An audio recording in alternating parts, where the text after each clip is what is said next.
Vizag steel plant ప్రమాదంలో మృతుల సంఖ్య 10కి చేరింది. ప్రమాదంలో తీవ్రంగా గాయపడిన 7 హిల్స్ హాస్పిటల్లో చికిత్స పొందుతున్న కాంట్రాక్ట్ కార్మికుడు గోకివాడ సూరిబాబు మరణించారు. సూరిబాబు అకాల మరణంతో ఆయన కుటుంబంలో తీవ్ర విషాదం నెలకొంది.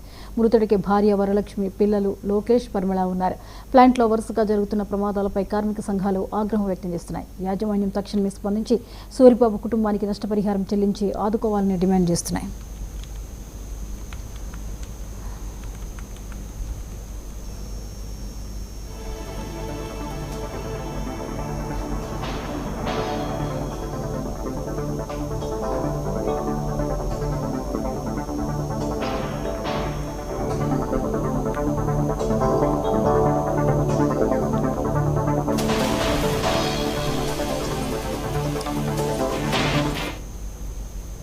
వైజాగ్ స్టీల్ ప్లాంట్ ప్రమాదంలో మృతుల సంఖ్య 10కి చేరింది. ప్రమాదంలో తీవ్రంగా గాయపడిన 7 హిల్స్ హాస్పిటల్లో చికిత్స పొందుతున్న కాంట్రాక్ట్ కార్మికుడు గోకివాడ సూరిబాబు మరణించారు.